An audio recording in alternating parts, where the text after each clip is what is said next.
I wrote this music piece for Cassius on account of his manipulative personality. A few words that can describe his character: deceiving, sly, emotional, dark, even mysterious at times. This piece is also that for the most part. The lower end of the keyboard creates darker notes. The listener can imagine that these dark notes portray Cassius' personality, which is often shadowy. As these dark and heavy notes are playing, there's also a slightly higher end of the piano being played. This shows Cassius' contradicting emotions throughout the whole tragedy. At the same time as his suicidal and self-pity emotions are taking place, also his happier side is showing through. An example of these split personalities is when him and Brutus are sitting in Brutus' tent, arguing.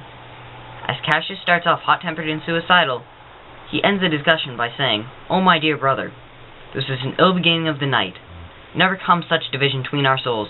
Let it not, Brutus." This translates most directly to, "Let us never fight again." This shows how Cassius changes his emotions frequently and unexpectedly, much like his song, The Schizophrenic.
I wrote this song for Brutus on account of his honorable characteristics.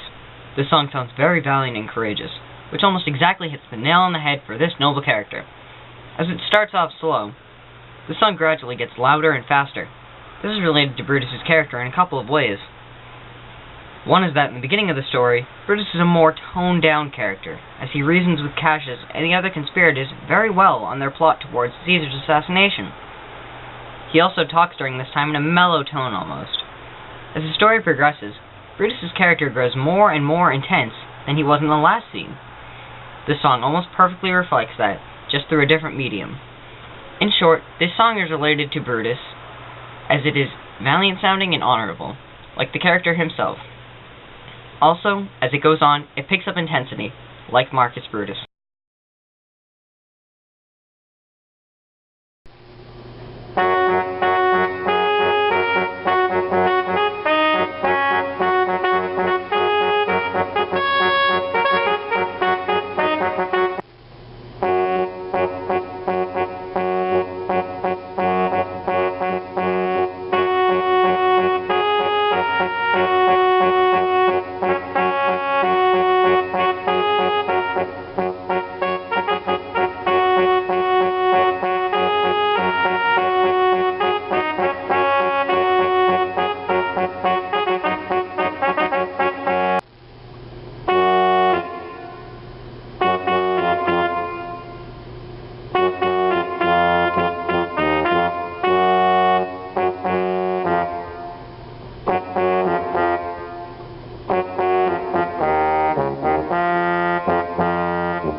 Julius Caesar is the most self-centered and conceited character in all of this tragedy. His song portrays those characteristics in a number of ways. The main point I am trying to reach is that the majority of this musical composition is with the sound of trumpets. People often associate these trumpets with authorities or people high in office. Caesar was definitely high in office, as he was a member of the first triumvirate. The explosive sound of the trumpet projects the image that Caesar was large and in charge all of the time. The second point is that the song starts off loudly and ends softly. This is the direct opposite of Brutus' song. The song starts off like someone has just won a revolution, very loud and rejoicing. It ends remembering all of the fallen souls who died in that revolution. This is why the ending piece is the military funeral piece, Taps. The ending represents how some of the characters, Brutus and Mark Antony, are actually quite sorrowful for their loss of their friend. This is why Caesar's composition is what it is. It follows the jumpy and explosive trail of Julius Caesar leading up to his death, the drop of his death, the two smashing chords, and the sorrowful aftermath that follows.